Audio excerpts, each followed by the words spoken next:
When institutions fail, when values disappear, the moment things get hard in a democracy, someone still has to hold the line, to step in the gap. My name is Atima Omara, and I'm an American political strategist, advocate, business owner, and author of my very first book, The Instigators, How Black Women Have Been Essential to American Democracy and What We Can Learn from Them, out from HarperCollins later this year in May 5th, 2026. We are living in rough times in the United States. And honestly, it's like that in many places of the world right now. Whether it's media outlets bowing to the whim of a leader, social media censorship, the checks and balances of representative government not actually checking and balancing, political leaders are acquiescing in advance instead of being the face of the opposition, and government actively trying to limit the people's actions in protest. When that happens, what do we do?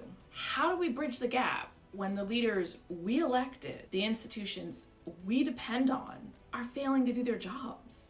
This is something to be learned from the Black community in the United States, especially Black women's activists and political work. When people think of fascism, they often think of Germany or Italy during World War II. But the origins of some of those policies enacted against Jewish people and other people deemed undesirables by the Nazis were lessons they actually took from the United States during Jim Crow. Jim Crow was a series of laws and social practices in the U.S. primarily used in the southern United States, but could be found in other parts of the country, and it enforced race segregation and discrimination against Black people. It mandated segregated schools, segregated transportation, restrooms, and businesses. They stripped Black citizens of voting rights, and all of this was enforced through violence, intimidation, and legal penalties. Jim Crow would last almost 100 years, from the late 1800s to the 1960s. There was resistance to this every day for nearly 100 years. Black people found ways to fight back, protest, but they also built community in ways where many of them could move around the institutions and politics of the time that continuously failed them and neglected their interests. This community was especially important when it was economically tough, as it often was under Jim Crow, where economic opportunities or improved wages on the job would be, by design, for Black people scarce. And it is in these times Black communities would provide for each other with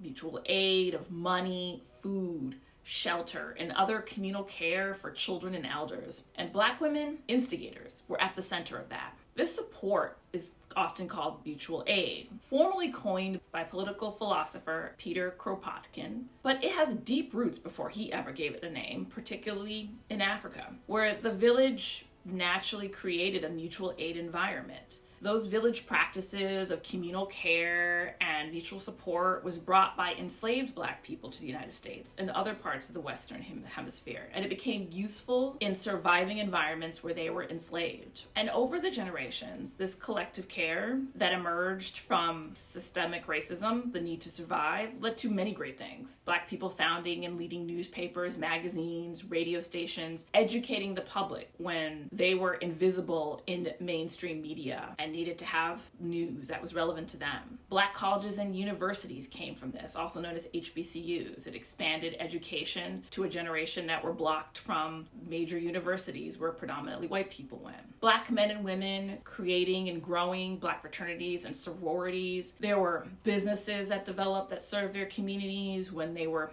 denied service elsewhere. Organizations like the NAACP and the Urban League formed during this time to serve the interests of Black communities and advocate against the racist violence being perpetrated against them. One story I think of from my book, The Instigators, is the Montgomery, Alabama bus boycott. Rosa Parks, another instigator, was arrested for refusing to give up her seat to a white man, which was Jim Crow policy on a public bus system, that if it was full, a Black person would have to give up their seat to a white person. Another instigator, Georgia Gilmore, along with her club of Black women that she organized, cooked meals and raised money from their sales to help people continue the boycott, especially when white Montgomery leadership put the pressure on the Black community to stop the boycott. This is not only an example of Black women stepping in the gap because institutions failed them, but it was mutual aid at work.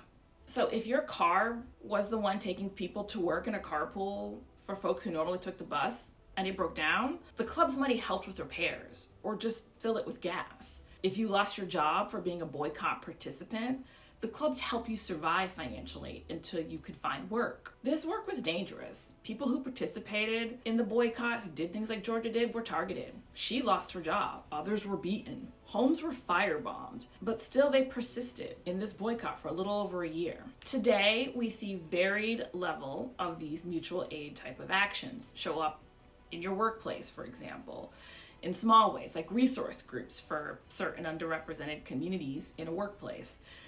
Those are useful in exchanging ideas on how to negotiate a promotion or raises, or when people take up a collection, or now what we know as kind of a GoFundMe when someone's loved one dies or they can't make rent. You will see it amongst queer, trans, and non-binary folks providing support for each other when they have been thrown out of their homes for simply being who they are. And of course, we see this in places in the United States today, in many states and local communities across the country, as neighbors help their immigrant neighbors. This support for each other is even more important now. If this way of thinking resonates with you, The Instigators, my book, goes much deeper into how Black women have built and sustained democracy. You can pre-order the book using the link below. Thanks for watching.